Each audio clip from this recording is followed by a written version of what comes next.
There is no red, white, or blue in this country. The only color that matters is green because we live in the United Corporations of America.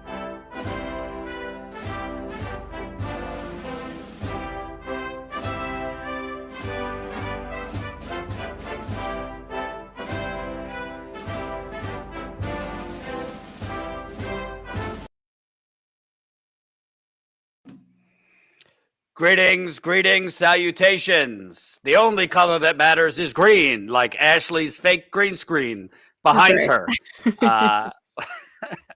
We're working on my that. green void. We're gonna get her a snazzy background, lickety split. Welcome, Jordan and Ashley. Status Coup. It is Monday, April the 21st, 2025, in the United Corporations of America, and boy. God, you take a break for 1 second. You try to take a walk with your dog, and when you get back, all hell is broken loose in this godforsaken country. We were out there. I shouldn't say we. Ashley and John were out there over the weekend on Saturday, covering yet another. I mean, truly massive. Obviously, we don't know exact numbers, but you'd say about 10 to 20,000. I would say at least. I mean, I heard some other people saying that like it was 20 to 50,000. I am bad at estimating that kind of thing, so I'm gonna, err on the side of caution and just say like 20,000. But I remember John had said to us, "Oh, it's going to be a massive protest," and I was thinking like, "Oh, I don't know, maybe." But he was right. He knew. He was. So you guys were out there on Saturday covering that big protest in New York City, kind of a Yep. mix of people protesting against Trump's kidnappings of immigrants, as well as the climate inferno that is raging. Hard to kind of remember that, given that there's so many different things flooding from Trump. We had quite a big audience. We're going to post later tonight if you missed any of that. Kind of a montage, so you'll be able to see. But great people you interviewed, and this is thanks to you, the Status Coup viewers. I'll be pumping membership throughout the show. We are having our members call, our monthly members only call on Wednesday night, 7:30 Eastern. So put it in your pipe and smoke it. Put it in your calendar. 7:30 Eastern, 4:30 Pacific. Myself, Ashley will be there. Her first call. Colin, I will. maybe John Farina. So it should be fun. We'll have some updates for our members. Hint, hint. And we need you. We need you. We gotta pay Ashley. We gotta pay me, Colin, John, freelancers, Tina, Zaina, cameramen. I mean, it's a lot of mouths to feed, mouths that we want to feed, but we don't have any funding from United Healthcare, BlackRock, Goldman Sachs, or any of the other criminals. So our funding comes from you. So if you want to support living, breathing, independent, on-the-ground journalism, Ashley, were you flooded by other reporters and live streamers on Saturday? Were there many others? I was not. I barely saw any other camera crews there. I certainly didn't see, any crews from corporate media, no NBC, ABC, anything like that. So right. It was just us. It is usually just us on the ground. We're happy to do it as long as you help us do it. Happy birthday, Bruce. Happy birthday. Coup, today is my birthday. We'll give you a special cake later. All right. Support Status Coup. Smash the like button, share this live stream so we can get it out to more people. Also, super chats are very much appreciated. I'll get into more later, kind of our plans in the coming weeks. We're kind of somewhat in the works, trying to plan our next on the ground trip, which will be Ashley's maiden voyage. But we need your help. So smash that like button, super chats. There is economic news relative to you're all about to get fucked up the ass, excuse my French, by the corporate price gougers that are going to weaponize Trump's tariffs to screw you even further. But before we get to that, let's go for the other criminals. The Supreme Court of the United States did something decent for once, blocked Trump and his cronies' illegal abductions of Venezuelans that they sent to the El Salvadoran death camp. Obviously, this Maryland man, Kilmar Abrego Garcia. So those groups, mostly men, have been deported already. But the Supreme Court over the weekend, in a midnight ruling, pretty unusual because most of these people go to bed at 7 o'clock. At a midnight ruling, basically paused King Trump's plans to deport any more quote unquote members of MS-13, even though they don't know if they're members of a gang. Even if they were members of a gang, they're still kind of entitled to that little old thing called due process.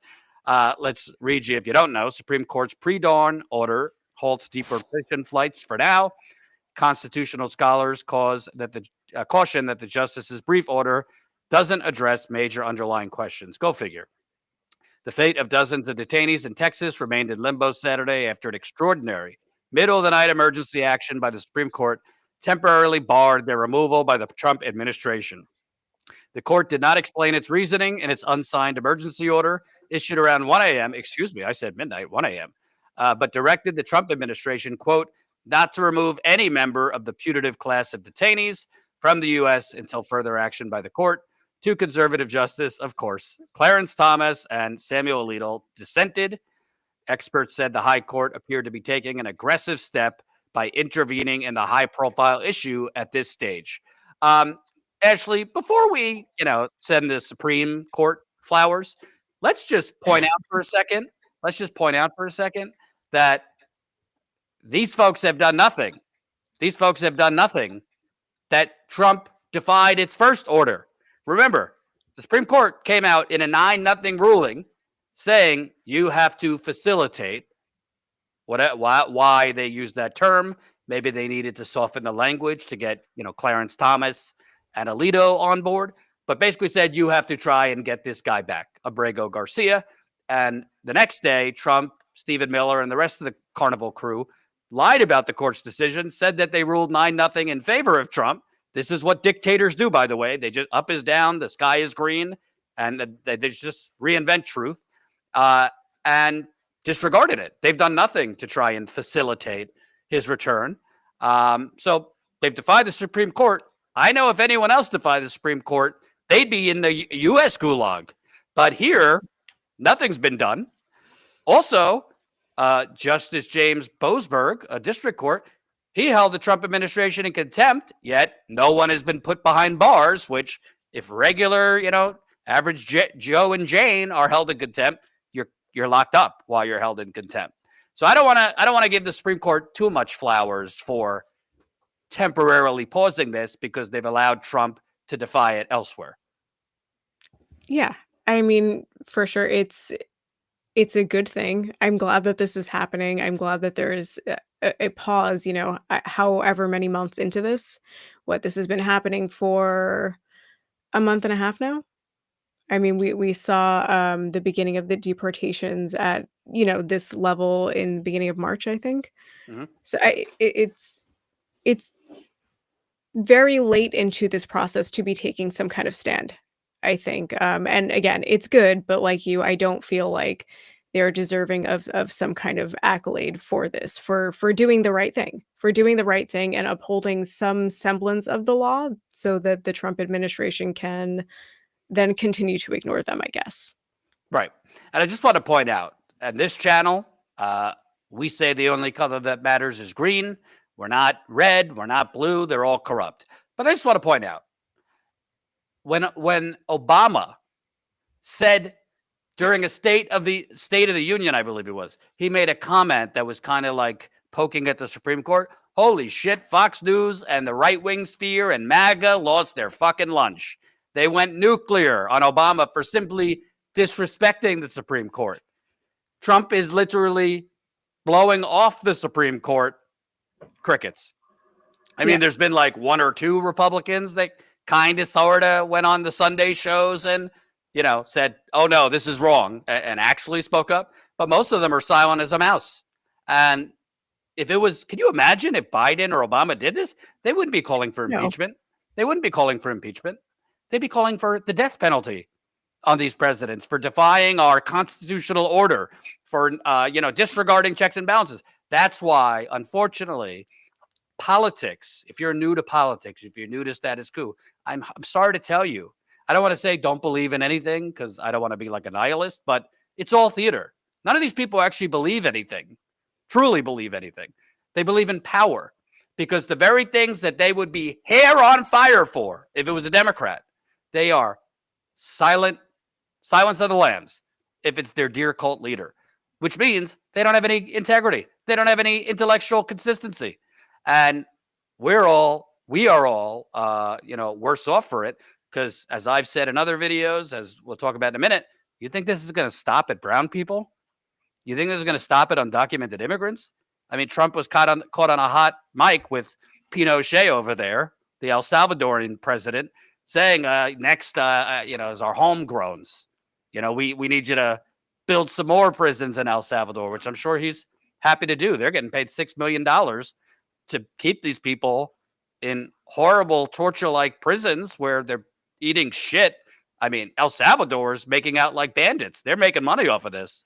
So, I don't want to be over dramatic because it is a good thing that the Supreme Court blocked this, but I'm not putting all my stake in The Handmaid's Tale, Amy Coney Barrett. Sorry, she is. Brett Kavanaugh, Neil Gorsuch, because it seems to me they're just looking, this pause, it seems more to me that they're signaling to Trump, just do, readjust on one little thing and then we'll allow you to keep going with this. Your thoughts? Yeah, no, for sure. And with the rate, what you're, kind of saying, with the rate at which everything is changing, who's to say this doesn't change tomorrow? It doesn't matter. Just because there's a pause today doesn't mean that that will hold, doesn't mean that it will continue. And yeah, I mean, these are actual people's lives, like that are being held, on pause. People with families, people with children, they can't do anything. Their families can't do anything. So again, like this pause is great, but I don't have any confidence that it will hold for any length of time, for Right. any appreciable length of time. And I the administration is so unpredictable and has been so chaotic and so lacking in any kind of plan over the, since they took office in January, that it's just, I think it's also very hard to predict what is going to happen from one moment to the next. And I want to point this out. Wasn't on my, I didn't put this in the live doc, but we could just respond to us. Christina said 4 House Democrats went to El Salvador today. Well, I don't want to be overly harsh, Christina, not to you, but House Democrats. I will credit Maryland Senator Chris Van Hollen for going. He represents Kilmar Abrego Garcia because he's the senator from Maryland. I think it was good that he went. He got to speak with Abrego Garcia. Obviously, he wasn't going to go there and break him out, but, it's a good gesture that he went. You should do that because he's your constituent. These other Democrats, like one was Maxwell Frost. I mean, you can't say it's a bad thing, but I don't know. Maybe you should take that fight. Maybe you could have done these kind of things to try and block Trump's appointees who are deeply unqualified, like Pete Hegseth, which we just found out had another signal chat with his wife, his brother, his lawyer.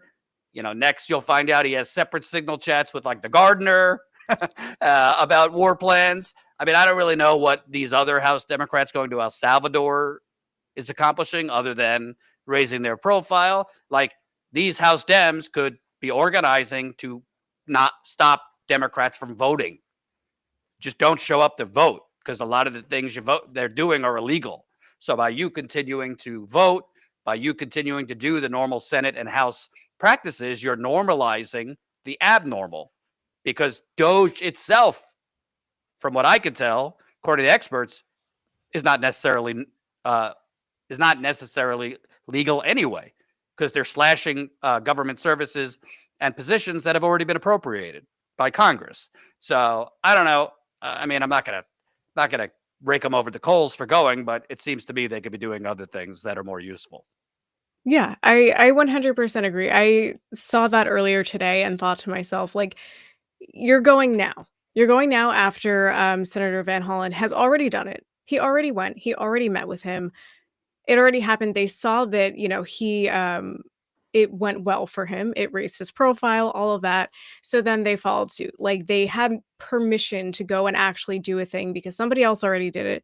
So now they've gone and done, a like Cory Booker grandstanding 2.0. So like it's not like you like I don't want to say that's a bad thing. It's not a bad thing, but it is a gesture designed to raise their profiles because I don't know how they're actually helping here. I don't know how they're assisting with actually getting Kilmar Abrego Garcia home. How Right. does that help him come home? I mean, it brings more attention to the case, sure, but like we all already know that this is happening. So, like you said, they could be actually doing a thing. They could be organizing, just like Cory Booker could have been actually filibustering against a bill or something instead of doing what he said was just. I think the way he phrased it was like just holding up the regular schedule. Let's just say something like that. Right. Which is okay, fine, but also you didn't do anything. You just Right. made it so that now he's, kind of moved, in front for 2028.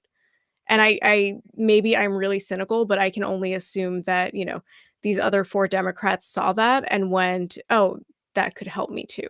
And I Right. think that, thinking about it more along those lines makes it all the more disgusting. To use something like this, to use someone as a political pawn in this case is extra disgusting, and I don't know. I hope that I'm just being cynical, but I kind of doubt that. Ashley, part of this job is being cynical. So make sure I don't want you ever to give these fuckers the benefit of the doubt. Cory Booker, I can do that. you could go stand up there for 25 hours. God bless you. You still block cheaper drugs from coming into America. You're not for Medicare for all. You're in bed with the charter schools and the rest of them in New Jersey and elsewhere. So spare me, okay? If you want to do 25 hours, do it to block some of this terrible legislation, to block appointees, not just to stir a news cycle and rise up the 2028 primary polls, which, if that was his plan, he has. Let me give you more on this. This is from the Washington Post. The ACLU says Trump officials are not complying with the Supreme Court in deportation case. You don't say.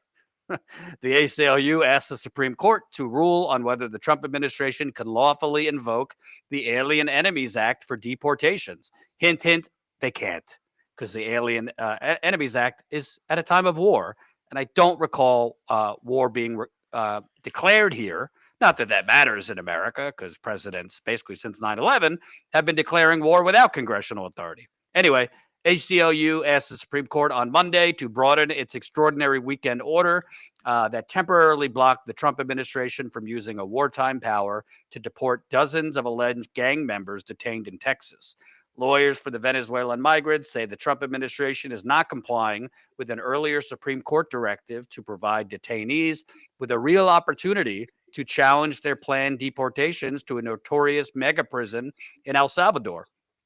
They want the Supreme Court to take up the broader question of whether the administration can lawfully invoke the Alien Enemies Act when they argue the U.S. is not actually at war with the targeted Venezuelan gang known as Tren de Aragua. The government, quote, cannot by any stretch be said to comply with the court's April 7th order, which said that detainees are entitled to sufficient notice and time to actually seek review before a federal judge, the ACLU said. So I'm not going to get into the legalese of this because I am not a Supreme Court expert or a lawyer. Neither is Ashley. But what I will say, judging by this Supreme Court's history, it seems to me that we're at great risk of the Supreme Court probably eventually ruling in favor of Trump. Because remember, Ashley, a year ago, even conservative, like jurisprudence experts were like, yeah, Supreme Court's going to rule 9-0 against Trump in the presidential immunity case. 9-0. It's just, there literally is no legal textbook that would give Trump presidential immunity for, or any president, total immunity. Well, they ruled it basically in favor of carte blanche presidential immunity. Most experts thought, no, yeah, this court is crazy and extreme. They're not going to overturn Roe v. Wade. Well, so although the Supreme Court is pausing it now. It seems that they're pausing it more almost like to give some semblance of due process. But from everything I could see, aside from the fact that these seats, just like our politicians, are bought. I mean, that's another hidden secret. There's a lot of money that goes into appointing any one of these people. Federalist Society, super PACs, the commercial ads during Supreme Court nominees. Don't think that these people don't have in their mind, I got to pay it back.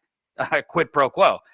They seem to believe, other than Roberts, who has kind of swung both ways in terms of going with the liberal justices on decisions, they seem to they believe in a very powerful executive branch with very few limits. And why I think that's dangerous, this is not, of course, we feel for his wife, his family, the other, the 238 who were wrongly sent to El Salvador. Even if they were gang members, that's, you're entitled to due process. But I really think that the next step here is they're going to start going after American citizens. They already are. I reported on it in a video this morning for folks that didn't see. Another American was wrongfully detained, this one for 10 days. If you have the Guardian article, U.S. citizen wrongly arrested by Border Patrol in Arizona, held for nearly 10 days. This is a 19-year-old kid, Jose Hermosillo, who was visiting Arizona. He got lost. I don't know what he was doing. He got lost. He didn't have his wallet or identification, and they kept him for 10 days. ICE claimed that, he said he was here illegally. I mean, why would somebody born here say they were here illegally? Also, if even somebody who's not here legally, they're not going to just volunteer that. So ICE lied. They lied in this case and held this guy for 10 days. He's got a 9-month-old baby. Can you imagine the wife here and your husband is basically abducted? The family couldn't find him for days. There was another kid in Florida, another man in Florida was pulled over. This guy was in the passenger seat because the driver was speeding. He had, broken English, couldn't speak well. They rounded him up, born in America. So whether it's just through incompetence, which there's plenty of that in the Trump administration, or directly trying to round up people who are born here and just blame it on a mistake. Well, in Trump's own Department of Justice admitted that they sent Gilmar Abrego Garcia it was an error, but they said they're not going to try to get him back. So a lot of errors could happen in rounding up climate protesters, healthcare protesters, people out there protesting, whether you agree with it or not, for Luigi Mangione, people out there protesting against BlackRock, people out there chaining themselves to pipelines. I mean, I could go on the list. Maybe they don't send them to El Salvador. Maybe they send them to Guantanamo. I never thought I'd be saying that, like, Trump could send Americans to Guantanamo. But with Trump, I think what we're learning, I think in the first term, maybe there was a little attitude like, you can't believe everything he says. He just wants attention. I think now, believe what he says. And I believe when he tells the El Salvadorian president, we got to send more homegrowns, I believe it. So I don't know. Do you think I'm being dramatic that this could extend now to American citizens? I certainly don't. No, absolutely not. I mean, it should be obvious that this is where it's headed, especially because it's no coincidence that the student protesters who are being deported are people who are student protesters. They're not just students. They're not just people here on student visas or people here, who have green cards, because not all of them who were detained actually have student visas. Some of them are just legal residents. They are being targeted because they are organizers, because they are pro-Palestine. That's why those people are being detained.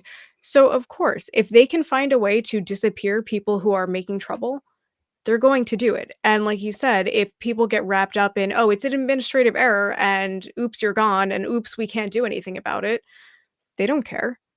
I think that it's absolutely where all of this is headed. And I think that that's, talking to protesters on Saturday, a lot of people did mention that they're worried that that's where this is headed. And I don't know. It's like, what the fuck are we doing here? If this is where we're at right now, it just kind of it I don't know, to me feels a little, not unbelievable, but I guess everything that liberals have been warning about is coming true, and I kind of hate that. I hate to be in this moment where I feel like, "Oh, they were right." They were right for the wrong reasons, right? But they were still right, and it's unfortunate to now have to kind of admit that, I think. Well, I think I agree with you, and I could take an L. I genuinely didn't think Trump would go this far. So I when you're didn't wrong, either. when you're wrong, you're wrong. I own it. There's plenty of people who might hear that, and they're already starting their tweets because people have this moral superiority complex, where they want to then dance on your grave. With all that said, I also you have to criticize the Democratic Party for this. The Democratic Party, even though it was mostly for fundraising efforts, by warning of this, I don't think they actually cared because Trump's fascism isn't going to affect most of the Democratic politicians who are doing legal insider trading, making millions and millions of dollars in office, selling you down the river. But it has what they were technically warning of has come true, but they're not acting like you would act when it comes true. Because I'll tell you what, if I was in, you know, 1930s Germany, if I was in some of these totalitarian regimes and I was on the opposition side, obviously you could say, "Well, Jordan, what would you have done? They would have rounded you up." Yeah, maybe, but right now, if I were the Democrats and you could say, "See, we told you so," the response isn't to then sign the government funding bill to continue operations as is, which Chuck Schumer did. The response isn't to, I don't know, like go on Rachel Maddow and say, "What do you want us to do? We have no power." That's what Hakeem Right. Jeffries did. The response isn't to basically do like your version of Kenty cloth. You remember when Pelosi and all them, bowed down during the Black Lives Matter wave Mhm. wearing Kenty cloth? The response is shut this fucker down. Don't show up Yeah. for votes. Shut the government down. Do mass protest. Try and organize a general strike, which they would never do because their donors would not allow them to do that. So even if you were right, the opportunity here is to act like this is this is not normal business as usual, and we need to act as such by shutting government down, not giving our votes away, organizing people for more than just one day protest. Protest is good. We'll show a clip from yours in a minute, but treat this like the house is on fire, which I don't see them doing. I mean, maybe I'm wrong. Now, I'm not going to do a false equivalence. I mean, Republicans right now are clearly worse. And the Republican lawmakers saying nothing are essentially, no different than a lot of the worst citizens or army members throughout history. Silence is complicity. If you're, allowing, Hitler, Mussolini, yes, there's fear that you'll be rounded up too, but the Republicans are not going to be rounded up. They could turn against Trump. The worst thing that will happen to them is Trump, Elon Musk will primary you and you'll probably lose. Oh, well, life goes on. But the Democrats are not acting through their response other than Bernie, AOC. I give credit to Van Hollen for what he did. Other than that, I don't really see Democrats doing anything that's out of. A lot of them are going on MSNBC a lot.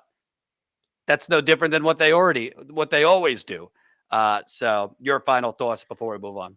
Yeah, no, I agree. I guess I would clarify, in my mind, when I'm thinking of liberals, I'm thinking of, like, people in my life that Hmm. I know, and I guess I would draw a distinction that I didn't say, between, like, liberals and, politicians, because I agree with you. They are, using, uh, what they thought Trump would do as a fundraising opportunity. That's it. They don't, and I don't think that they actually believed it either. I think it was just a lot of fear-mongering, and it was a lot of, "We can use this to stay in office because this is all we have." They couldn't offer us anything material, they have no policy that would help working people in this country. All they had was, "We are not Trump." Trump is a wannabe dictator. He is a fascist and authoritarian, and that's it. And we don't actually have anything to give you guys that's not that. So it was, a fundraising opportunity and little else. But I do think that, like, the liberals in my life, they do believe that. And they did believe that. They believed it the whole time. And I think that they were sincere in their fears. And I Well, know. can I kindly and perhaps condescendingly give you a message to the liberals in your life, the same one that I've given to the liberals in my life? Mhm. I'm going to take off my glasses so you can see the bags under my eyes. Kindly fuck off. Although your fear might have been sincere of King Trump, did you say a goddamn thing about the Democrats selling our jobs to China and Mexico? Did you say a goddamn thing about Democratic corruption when it was a little more quiet and civil? Did you say a goddamn thing about Nancy Pelosi making tens of millions of dollars off of insider trading? Did you say a goddamn thing when the Democrats, during a once in a century pandemic that was killing 3,000 people a day, has left many others long-term disabled with long COVID, when their response to that pandemic was, we're going to expand COBRA? Let me repeat, expand COBRA, a for-profit health scam? Did you say a goddamn thing when Biden ran on a $15 minimum wage and a public option and moonwalked away from it faster than Michael Jackson? Did you say a goddamn thing when the Democratic Party bailed out the banks that tanked the global economy and foreclosed on millions of people? Maybe that corruption isn't as brazen and as handing the world's richest man the entire government to do as he pleased. Maybe that corruption isn't as brazen and in your face as creating a scam meme coin the day before you get back into office. So all corruption is not created equally, but corruption is corruption, whether it's C or capital C. And let me remind you, the DNC said in court, we're allowed to rig the primaries. We're a private company. We could rig the primaries as much as we want. So to resistance liberals, you're welcome here, but there was corruption going on before Trump. It just wasn't as pronounced, okay? And the Democratic Party is a major reason, not the only reason, but that chart, that 40-year chart of all our money being stolen, the 40-year bank robbery, that's not a Republican bank robbery. That's not a Democratic bank robbery. That's a duopoly robbery. It's happened under both of them. So that's what I would tell the liberals. Or we'll just cut that and you could tell them. Even though I'm sure, because I'm seeing you out at these protests, and I've covered the protests outside. I covered that protest outside Tesla. There are well-meaning people out there. There are well-meaning, vote blue no matter who people. I'm not here to rain on their understandable fear and anger. It's legitimate. However, it's a little selective because they were kind of asleep to their own side's corruption.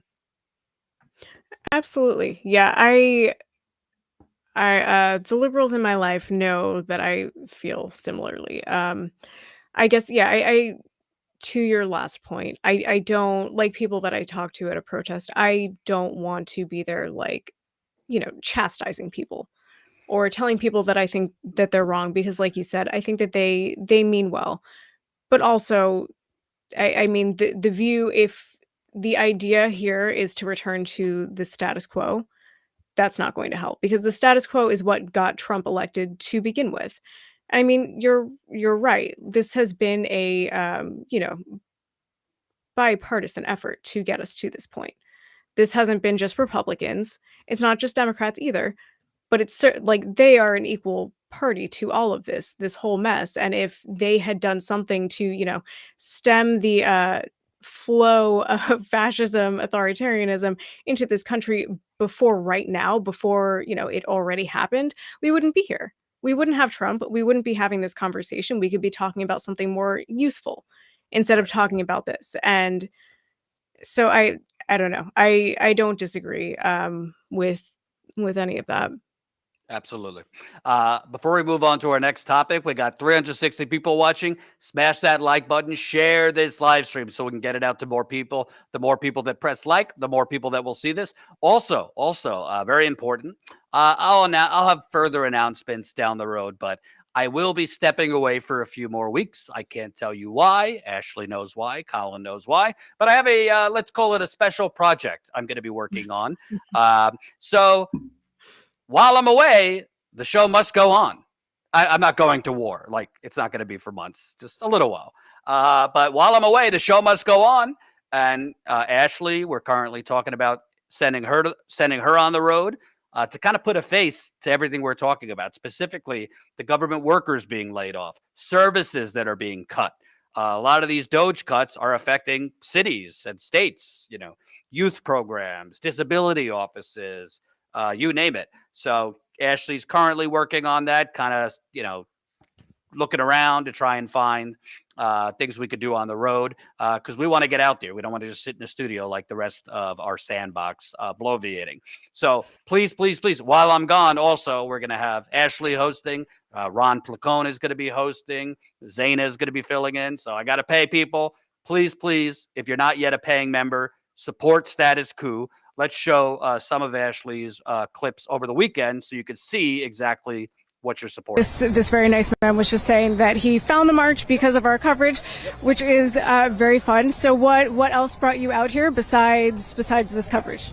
Because our elected officials have shown that they're effectively incapable. They say, what can we do? And it's very much like the Knicks saying, well, your turn. Like, go ahead, play this game for us. We're down 15 points. So if they're unable to do it, the people have to stand up and do it. Absolutely. Is there any particular issue that you are personally invested in more so than any others? I guess it's the fundamental realization amongst the public that there needs to be a ingrained revolution amongst the people. It can't be something that starts from the top and works its way down. It has to come from the grassroots and build itself up and fundamentally change how we're playing the game, because we're clearly not playing the right game and no one's playing by the rules anymore. Why bother with trying to play the wrong game by the rules anymore? We really have to get out there and fundamentally build a movement, a revolution. I mean, as Bernie Sanders started in 2015, building that revolution that fundamentally changes how we approach politics, how we approach governance, and how we basically make a government of, by, and for the people. Absolutely. That's all really well said. Do you have any thoughts on Bernie Sanders' Fight the Oligarchy tour that seems to be becoming a sort of movement, and whether or not that's going to translate into anything on the ground as far as grassroots momentum? I absolutely could perceive it turning into a real push for a replacement party, very much in the way that the Whigs were eventually replaced. We could be replacing the Democrats as a fundamental party with a better party that would take over and move forward with actual policies, with actual progress, and most of all, having stuff that's achievable within your your election span, because it doesn't matter if you create a plan that's 5 years out if you're only in office for 4 years or 2 years. You really have to create something that's achievable within your political time period, so you're able to actually build upon that. And yeah, I absolutely could see that forming a new hunger for a new revolution. Absolutely. Again, that's all really well said. Do you have any other thoughts that you want to share with Status Coup viewers before we let you go continue protesting? Keep tuned to Status.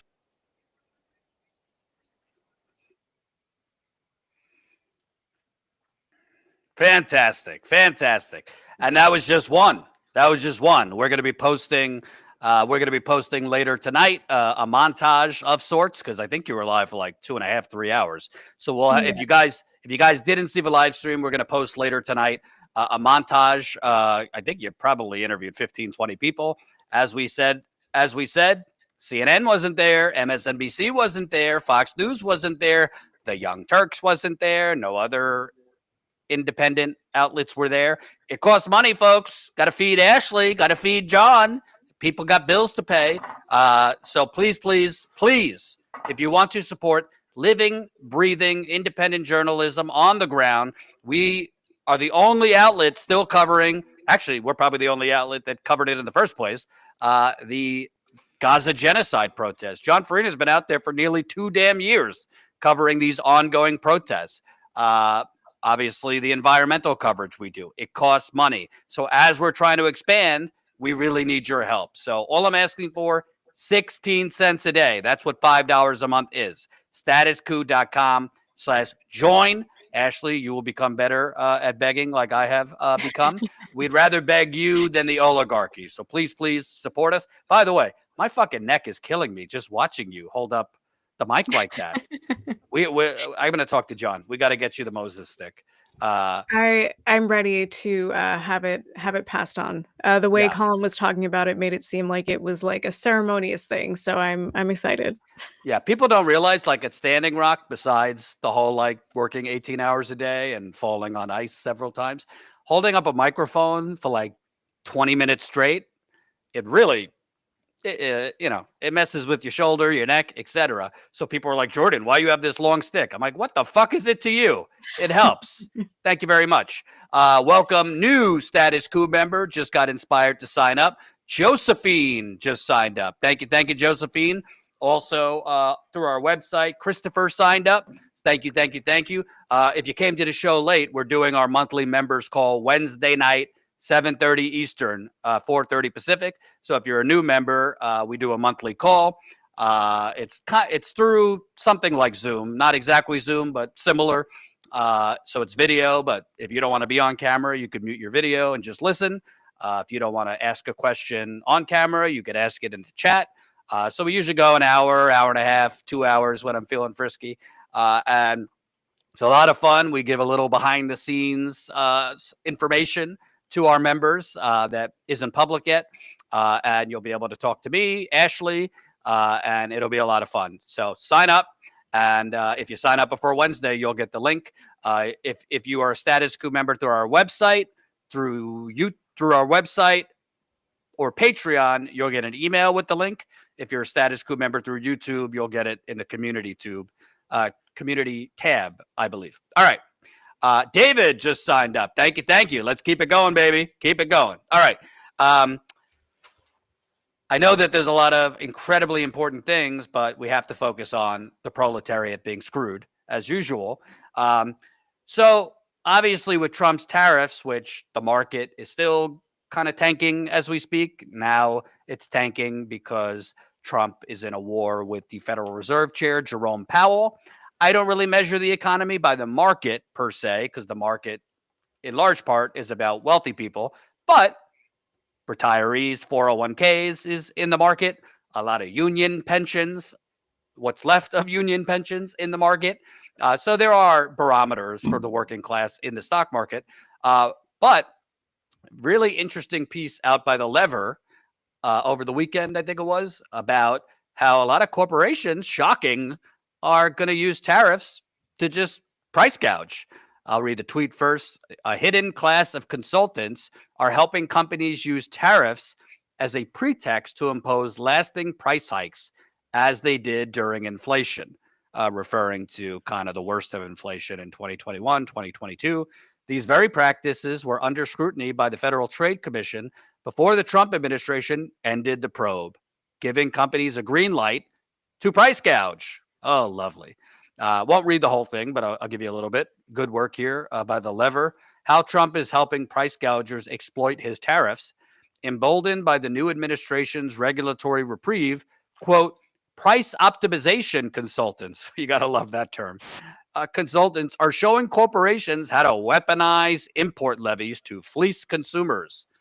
The day after Trump announced his sweeping, quote, Liberation Day tariffs, pricing guru Craig Zawada held an urgent summit for his clients. The global economy was rolling with anxiety and stocks were in a tailspin. But Zawada had a more hopeful message to impart.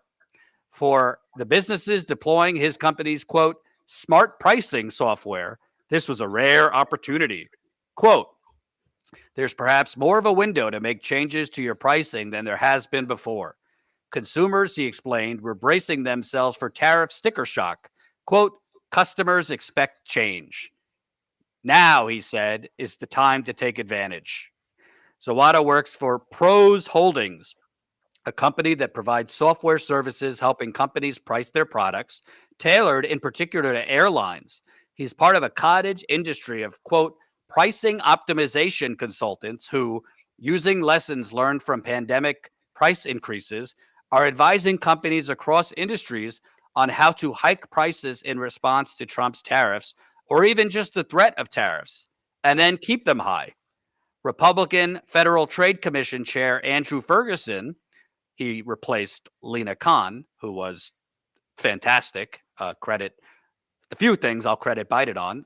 Lena Khan, the nation's top antitrust cop, has been warning companies that enforcers are prepared to take action against tariff profiteering.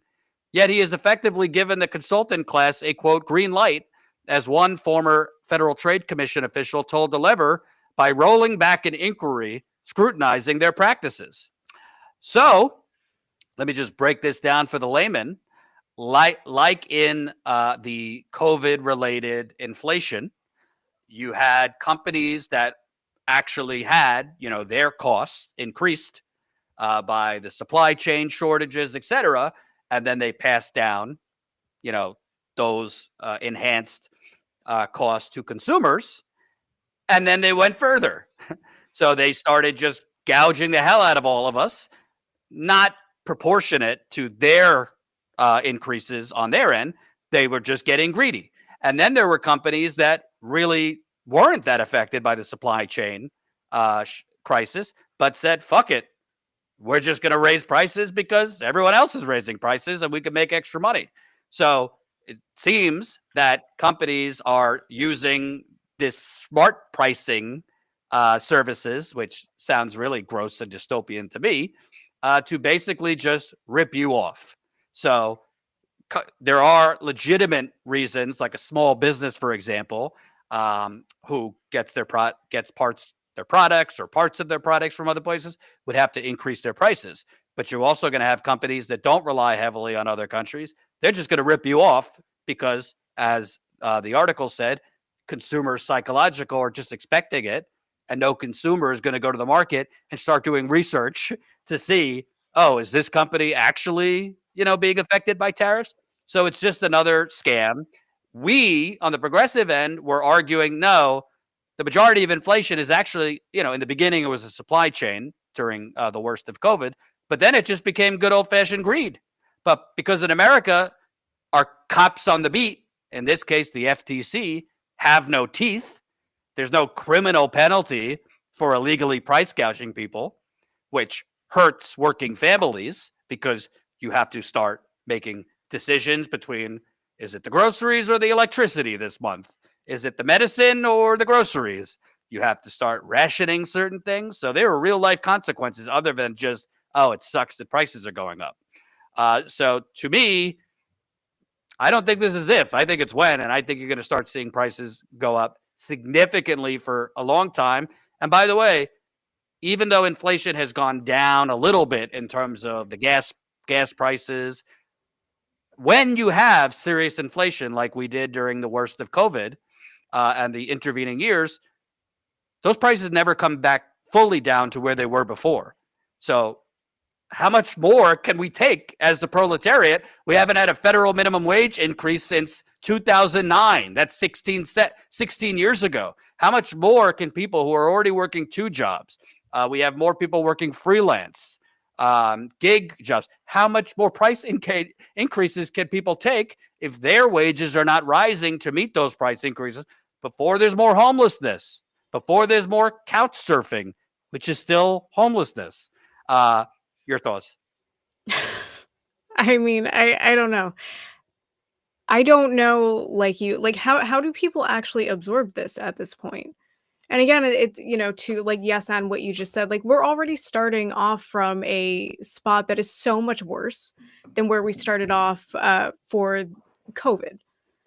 So there was, the greedflation that hit us after COVID, and no one's recovered from that. There hasn't been that much time between then and now. So I don't know how people are going to be able to do that.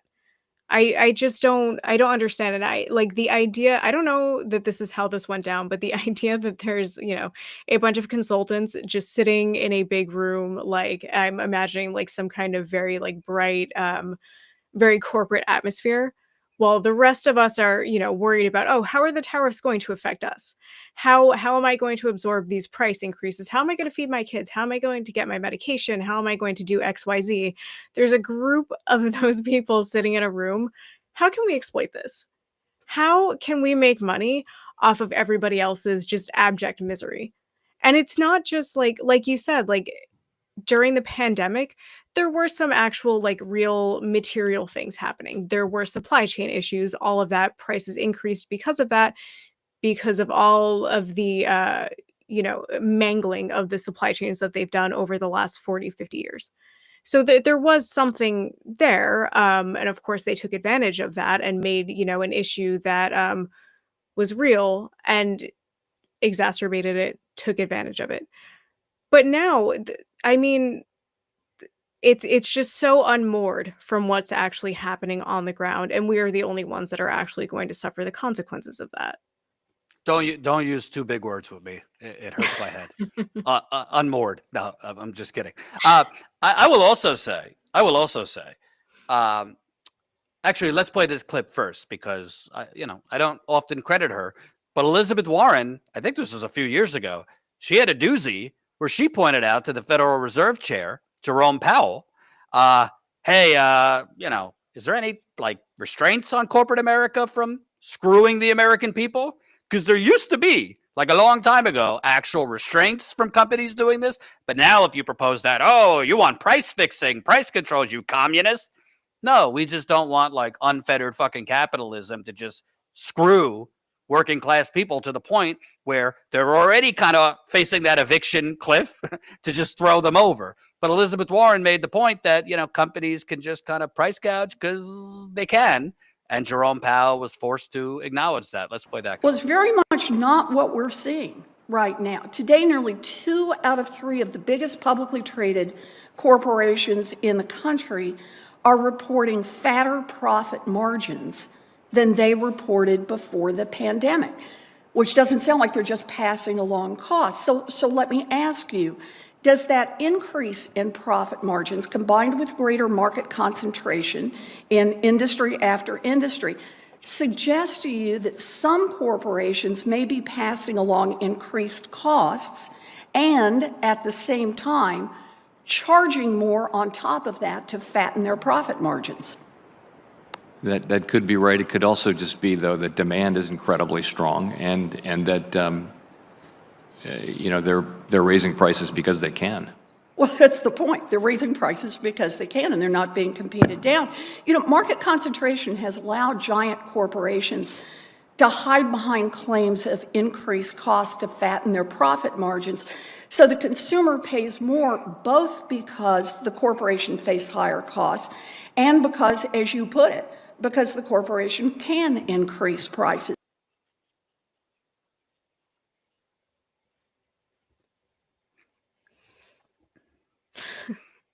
I mean, call a spade a spade. She was right. And he had to admit it. And by the way, this whole the Federal Reserve Chair is like, oh, it's just, supply and demand.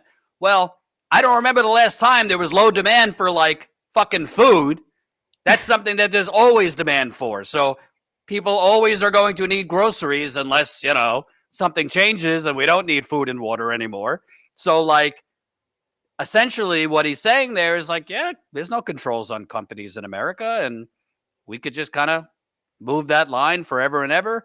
So whether it's the 2008 financial crash or then COVID or now Trump's insanity with the tariffs, we'll just keep moving that line to the point where, what is milk now? Like $6 a gallon? What's eggs now? Last time I was there was like $8 or $9 a gallon. And maybe it will go down a little bit, but it will never go back down to what it really should be. And, at a certain point, if prices keep going up, but as the other chart we have constantly showed you, productivity skyrockets, but wages, for lack of better, measurements, basically stay stuck. I mean, people can't afford things anymore. not to mention Wall Street buying up all our housing. So fuck, good luck to buy a house in America that's not a box at the current interest rates, which are very high. It's just scary times. If you are a young person, if you are a retiree that's on a fixed income with SSDI, Social Security, I've interviewed seniors who are not living high, and if they miss a Social Security check, unlike what billionaire vampire Commerce Secretary Howard Lutnick said, they're facing the streets if they miss one of their Social Security checks. Even in rural communities, not just urban cities, rent, housing, high, groceries, electricity. So it's just, we basically have a government by and for the billionaires. And it's what did Rahm Emanuel say? Never let a crisis go to waste. That's what these companies are doing right now. I also want to make a point, Ashley, because I don't want to, if you're watching MAGA, because we do have some MAGA folks who watch. And by the way, I'm just getting sick of all of you. Oh, people unsubscribing because I said one thing they don't like. Goodbye. I'd rather get rid of all of you. The snowflake generation who can't bear to hear anything that doesn't already subscribe to their views. Go watch Fox News. Or we have people who unsubscribe on the liberal side if they're not hearing 24/7 Trump bashing. I mean, God, we need a little bit more intellectual curiosity that want to hear actual truth, not just their views already fed to them. With that said, I want to play this clip from Steve Bannon, who he doesn't really get this. He doesn't really get these comparisons to Joe Rogan, but Steve Bannon is one of the most listened to podcasts in America. Very powerful individual. He has claimed that he's a major fan of Lena Khan. He has claimed that he's a big breakup, Google, break up Facebook, that he's against these monopolies. Let's play that first.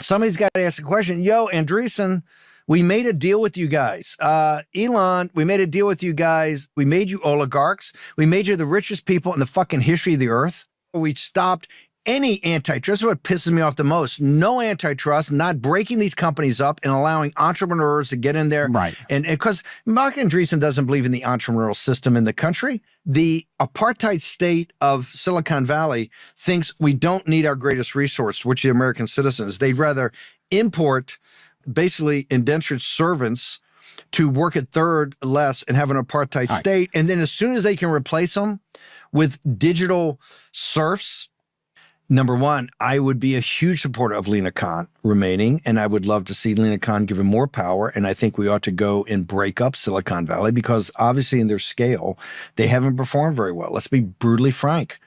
If we're to believe TikTok, the power of TikTok, which is evident, self-evident, and if you believe the power or the nascent power of DeepSeek and other things that are being released right now.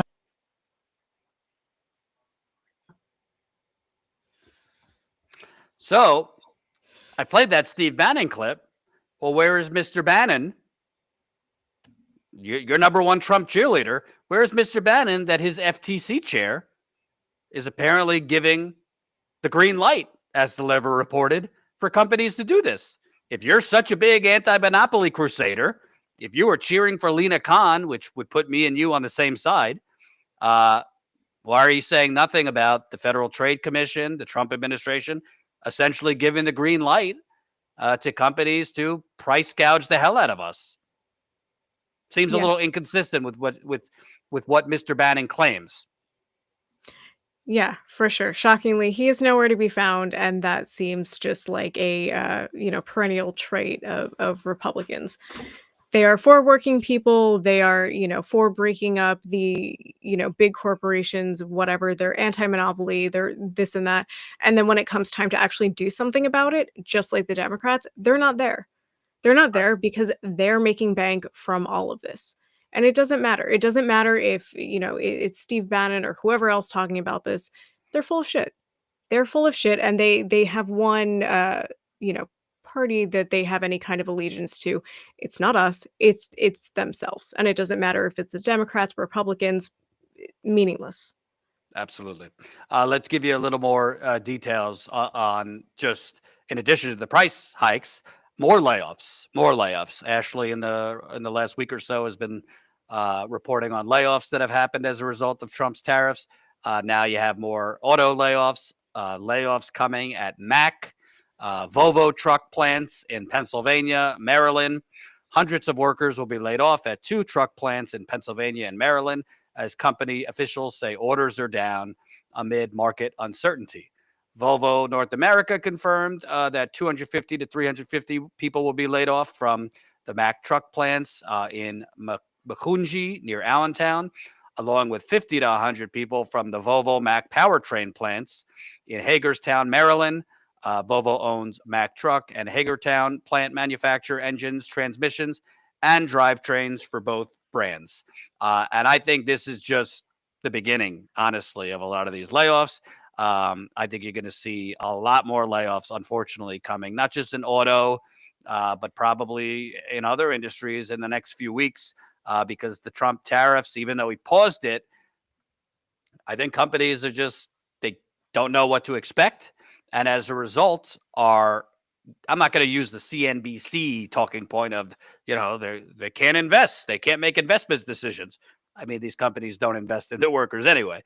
But some of them will use this as an excuse to lay off more people. And some of them will just say, well, genuinely, we don't know if Trump's going to wake up tomorrow and restart this shit. We don't know which countries. So we don't know how we'll be affected because we don't know if it's going to be countries we deal with in terms of importing products from or not. So I think you're going to see a lot more layoffs. And I think, honestly, I don't play an economist here, but just reading the room here, sure seems like we're headed towards a recession or we're already in a quiet one. This is from Fox Business. Trump's tariffs projected to increase unemployment, but escape mass layoffs. Well, even if you don't have mass layoffs, that could cause a recession. Allianz forecasts that inflation and consumer prices will rise due to Trump's tariffs. Trump's tariffs are expected to cause the unemployment rate to rise over the course of this year, though mass layoffs aren't expected. Allianz economists, in a report published Thursday, said the labor market in the U.S. has remained steady, quote, despite mounting economic headwinds, and noted indicators that show that resilience should continue through the first half of this year. I want to also play a video clip. This is from an economist.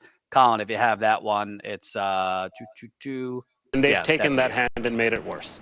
So what do you think it means for the economy now? I think we're jumping into recession. You never just glide in. We're going into it right now. I think you'll see housing continue to slow down given the elevated interest rate outlook. So new home sales probably slow down. Investment spending is likely going to drop meaningfully. I mean, you're already seeing that across a range of surveys.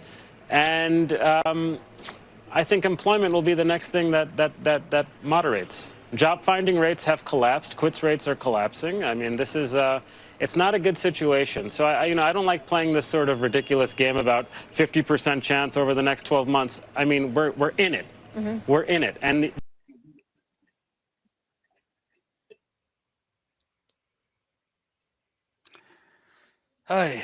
And also, Ashley, I'd love your thoughts.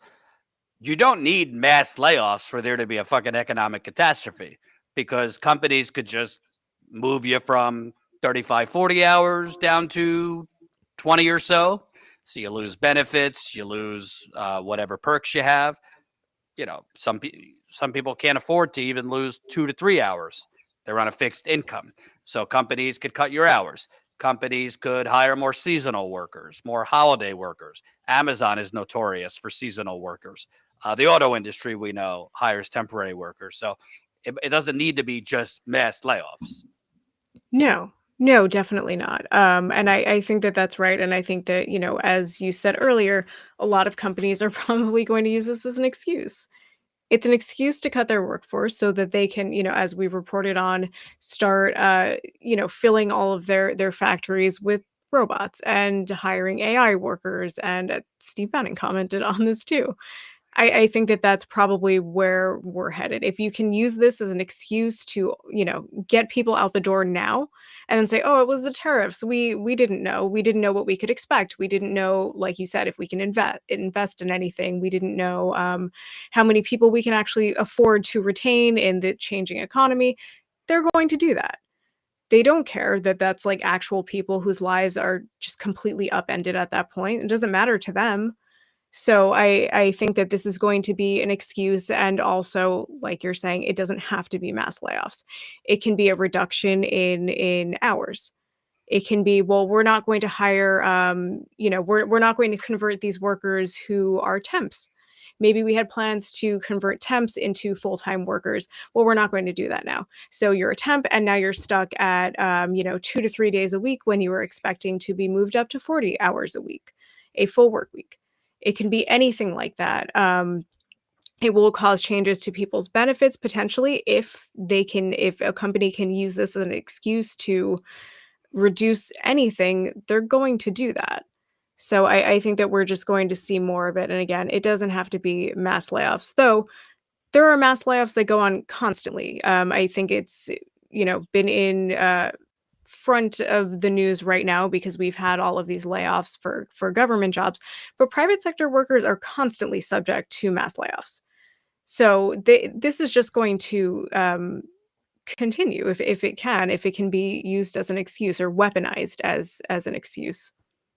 And it's a good segue to our next story. Doesn't need to be just mass layoffs. And also, they could just hire 14-year-olds to do the work. I give you the free state of Florida. Governor Ron DeSantis, who I think is trying to kind of have a personality lobotomy in hopes of running again in 2028. It's going to need quite the lobotomy there for that personality. Florida has been, we've reported on it in recent weeks, has been putting forth a lot of bills that seem to want to bring back child labor as young as 14 years old.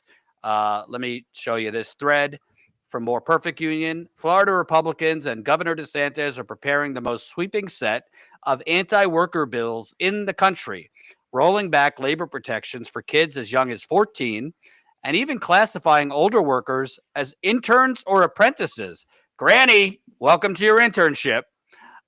In 2020, more than 60% of Florida voters backed an amendment raising the minimum wage to $15 an hour.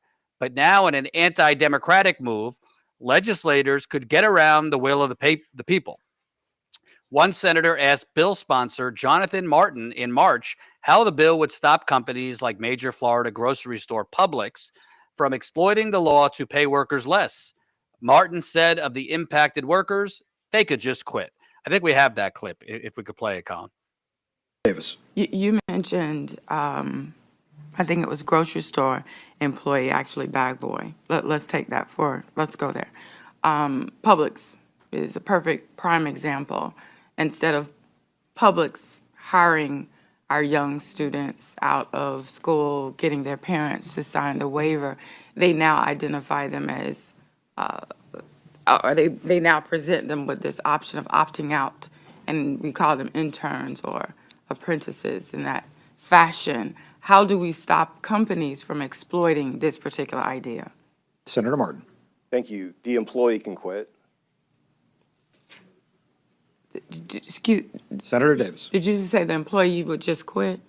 The employee could quit. They wouldn't have to sign this. They could turn in their notice and say, hey, I have skills now. Thanks for hiring me for the first couple months.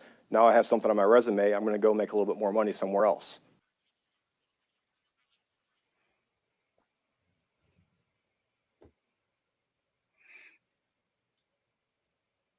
The floor is yours. I mean, it's just so like comically evil. It's so comically evil. I like, what are we doing? Doesn't that country, guy kind of remind you of the ghoul from Severance? We were talking about Severance. Yes, he does. Yeah. I know. I don't know if anyone watches Severance, and you have the big Lumen guy with the beard who's big and stocky. Oh, God, I forget his name. Something with an M, maybe? I don't know. But Yeah. you're right. He was a security goon. Yeah. Yeah, no, he does. He does. And of course this is happening in Florida because why would it happen anywhere else? It's Florida or Texas, one of the two. I lived in Florida for 3 years and you could not pay me enough money to go back. I knew that going into it. I went anyway. I'm not surprised to see this happening here. When you as a country in any state are talking about how we're trying to make it easier to replace adult workers with children or high school students, whatever. Like what are you doing? I don't understand how anyone can take that not as the big like flashing warning sign that it is and not also be concerned. Like high school students are still children. They should be in school. And if the point of what you're doing is trying to make it easier for them to work longer hours, like they have to be in school. They shouldn't be doing that. Like we've already been through this. We've been through this. That's why these laws are here, so that we don't have children working hours that they shouldn't be, so that we don't have children, becoming main sources of income for their parents who should be able to provide for them but can't right now because But of I'll the tell you country. what, it allows, if you're Publix, for example, which I went to school in Florida, I do like a good Publix sandwich. However, hey, if Florida ballot measure made you do $15 an hour, well, if I could just round up, 5 or 6, 14, 15, 16-year-olds for the 3 to 9 shift in the afternoon. So when school's out, then I'll just, I'll hire,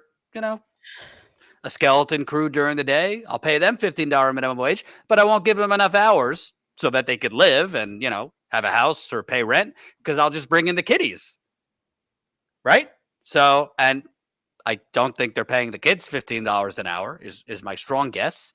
So and Florida has done this a lot. Remember, a ballot measure, so direct democracy, restored the voting rights for felons in Florida. I think 5 or 6 years ago. And then DeSantis and the Republicans just basically put forward a poll tax so that even though their rights were restored, it became too expensive for them to actually vote and use those rights. So, and this is bigger than Florida. I mean, look, Florida's Don't Say Gay bill, which was just an attack on gay people, let's be clear, that spread to other states. Just like these anti-trans bills, they start in one place and then they spread to other right-wing states. So this will spread, this bringing back child labor, it will spread. And by the way, if you think it's bad in Florida, wait till Mississippi gets their hands, wait till the Mississippi version, and Louisiana, and Missouri, and we could go down the list. So it's just terrible. And by the way, when that ghoul says, well, the 14-year-old could just quit. Do you know many 14-year-olds that are that self-assured and, have such agency that if they're being exploited, they're just going to say, I quit. I mean, I don't. No. No, I'm sure not. They're going to power through. And they have a job. Like any 14-year-old with a job is just going to push through it. And they don't know. They don't know that they shouldn't be working. I don't even know. I feel like this kind of thing, like all of the things that we're talking about have become so ridiculous and so absurd that I don't know how to be angry about them anymore. It just seems like we are staring off the side of the cliff face falling down, and that's it. And Like by the way, let's not let the Democratic Party off the hook here. This is a Republican state, but this would be a great opportunity for Cory Booker. It doesn't even need to be 25 hours. You could go on the floor of Congress for an hour and propose a jobs guarantee. You could point this out, and you could propose not just Trump's a fascist. Yes, we know. Not just let's protect Medicaid, Social Security, Medicare. Yes, but propose a bold alternative. This is what they've been doing for the last decade under Trump. Just, hey, lowest common denominator, let's be against what they're doing. But that hasn't won you 2 out of the 3 elections. I mean, if the election were held today, if the presidential election 2028 were held today, I think the Democrat would win, probably in a significant landslide. If the 2026 midterms were held today, I think the Democrats would win. But this is not, elections happen 2 years, 4 years, and it's not all about elections. But the Democratic Party could be offering bold alternatives right now for a lot of policies. So they could be pointing out what they're doing is fascist, what they're doing is illegal, and let's show you our policy plan that's not just incremental paper cuts that they're offering. They're not going to do that because their donors don't want them to. I mean, Hakeem Jeffries, one of his big first moves in Trump 2.0, as Trump started doing a lot of this shit, was to go to Silicon Valley and beg tech billionaires to stay with the Democratic Party because Elon and so many tech bros had fled to Trump. That was your move, to go cradle the balls of Silicon Valley? I mean, good Lord. Good Lord. Yeah. So, And they've had so many years to do this.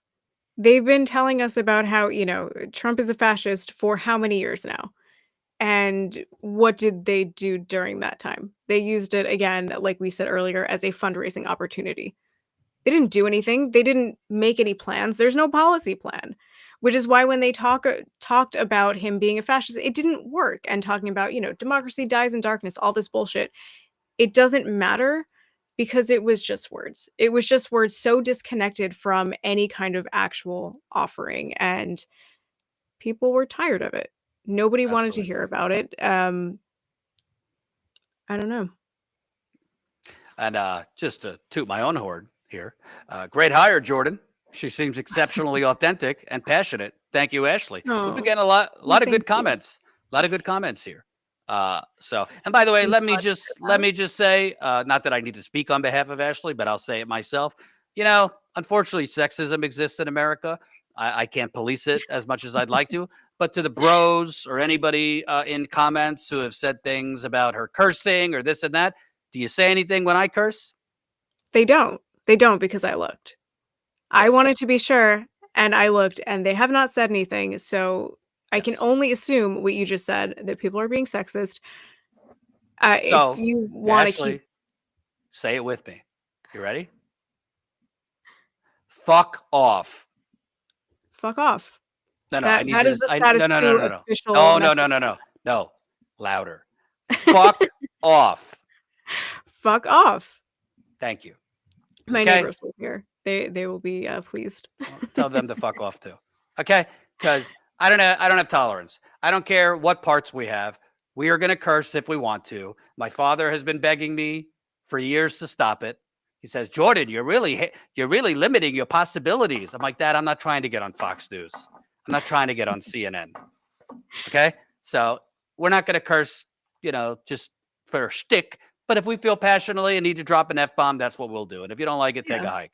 Too bad.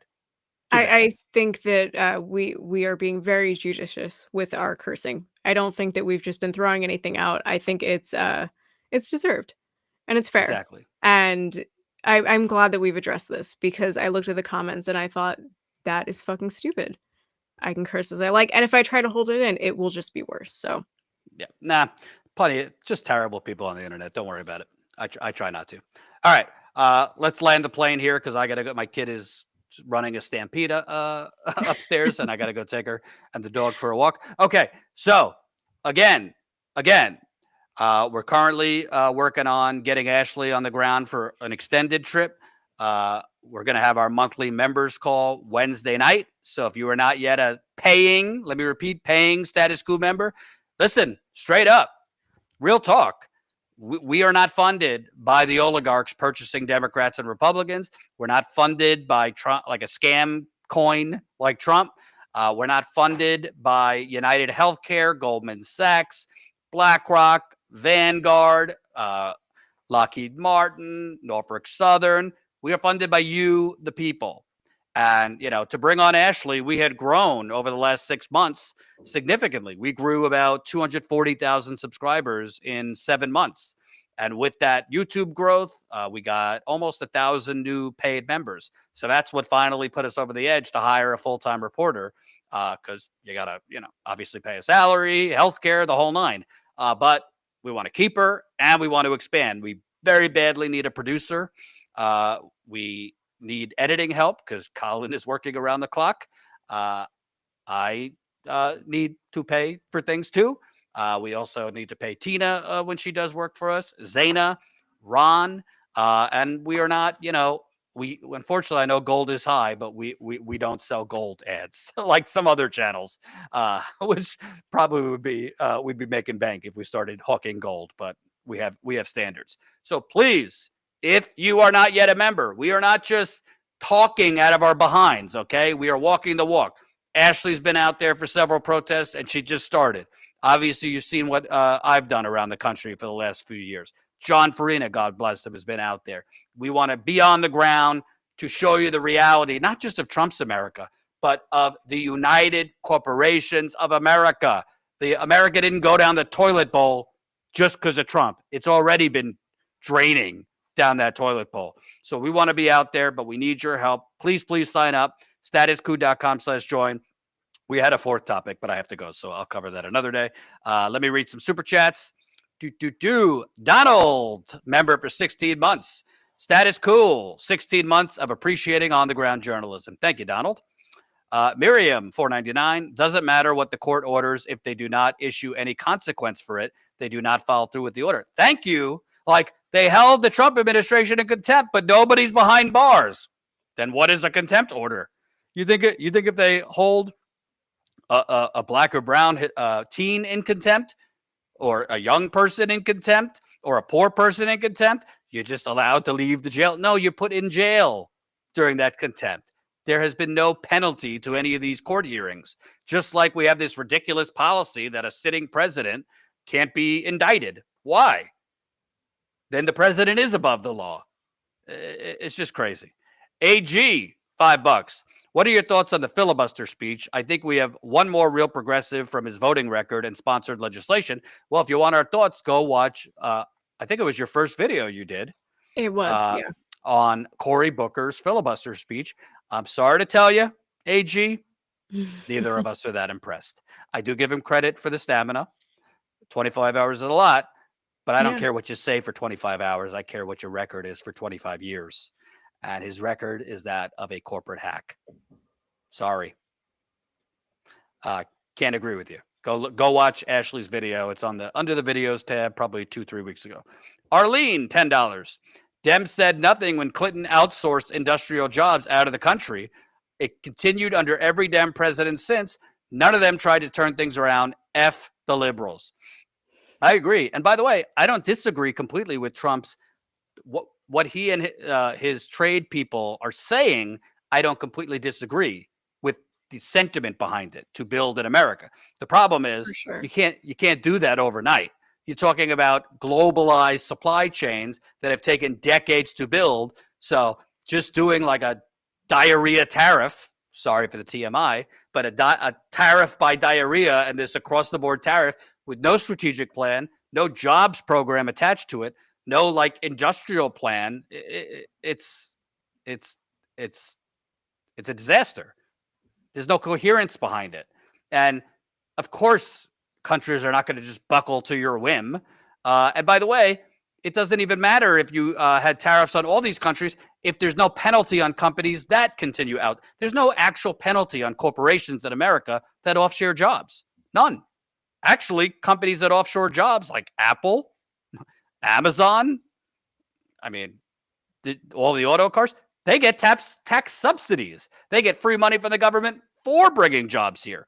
Until you actually have penalties on companies, I'm talking major tax penalties, they're going to keep doing it because that's what our government has allowed them to do. Josephine became a Status Coup member on YouTube. Thank you, Josephine. Hope to see you on our members call. If you signed up through YouTube, you will get the video link on Wednesday before the call. David became a Status Coup YouTube member. Thank you, David. Cishet Billionaire, $5. The vibe-based board that Scott had in relation to voting rights restoration in Florida was so disgusting. What church do you go to? I'm sorry, what? Rick Scott should be another one in prison. He's done a lot of Medicare fraud and all sorts of shit. Disgusting. Jacqueline became a Status Coup YouTube member. Thank you, Jacqueline. Hope to see you in the members only Zoom call or video call Wednesday night. Sis Het, billionaire. I like the new safety dance. We could curse if we want to. we should make that. What's that song? like you that. could you could dance if you want to. Yeah. Jacqueline, $5. Thanks for covering all the things you have been. You guys are truly national treasures. Thank you. And Ashley's working on a couple stories behind the scenes to investigate. So we'll have more on that. She's got some calls out. Mark, $5. Thank you for bringing Ashley and for all of your work. Thank you. By the way, this was not just some like Trump's tariffs. I interviewed like 15 people. I was trying to get this right because God knows we need help. And Ashley was by far the best. So I'm glad she's on board. And by the way, a public service announcement. I'm sorry I have to tell you this. For those signing up through our website, which is our preferred option. So if you signed up through YouTube, I mean, that's fine. If you don't mind canceling on YouTube and going over to our website, that's our preferred membership, because YouTube, we can't get your email through YouTube, and we want your email not to hound you with fundraising emails every day, but we want to email you when we're live on the ground. We want to email you when we're live on the ground for extended reporting trips. We want to email you when we break news, but YouTube doesn't give us your email. Also, YouTube likes to take quite a handsome cut of your membership. So we prefer that you sign up on our website. That's statuscoup.com/join. But to those signing up on our website, remember that tiny little last step that's kind of important. Pay us, please.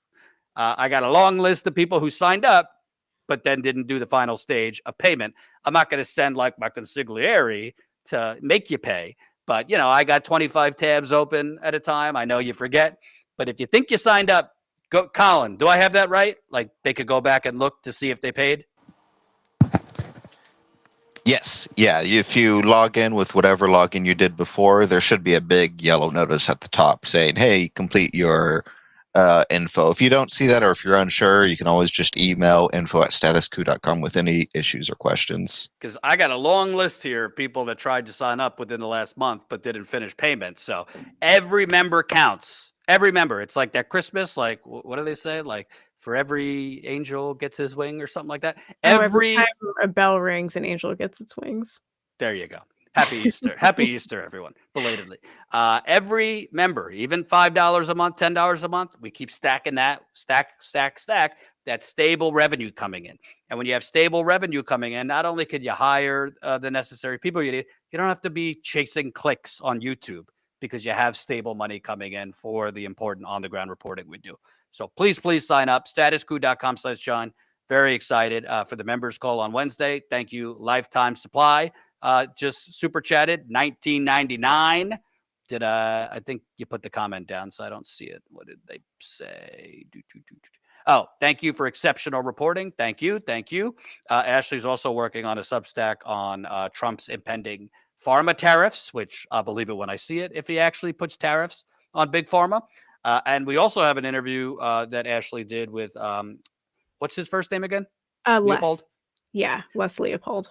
So that's going to be coming out. And Les Leopold, longtime labor organizer, he's actually going to be pointing out, hey, well, why am I selling it? You could explain. You did the interview. He's great. Really smart guy, really excellent writer. So he mostly talks about mass layoffs in the private sector. And, we kind of talk about how the government job layoffs is just a small portion of the layoffs that actually happen in this country on a monthly basis, and the way in which we've kind of just allowed it to become normal. We don't bat an eye when like Google, Alphabet, Meta, any of these companies, announce that they're going to be laying off 1,000 workers. It's just kind of been become par for the course here. But there was a time when that wasn't so.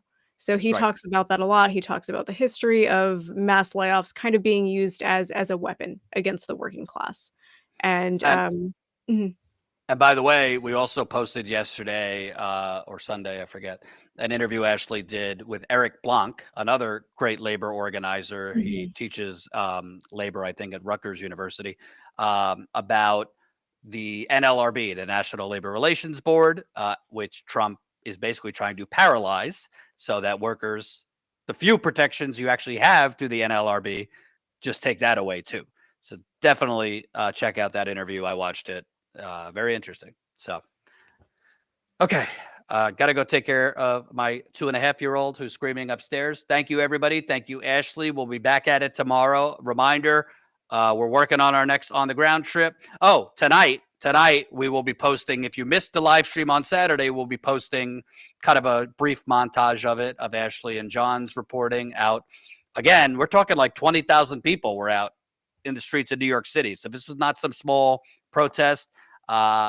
You had great interviews, so we'll have a montage of that. We'll probably be posting around 8:30. So definitely click on that. Even if, by the way, if you ever see a video here from a live stream or from something you already seen, please just put it on. You don't have to rewatch it. Let it play, because that helps us in the algorithm. So if we put up a montage of a live stream and you watch that live stream, be part of the Status Coup community. Just click on that video, let it play.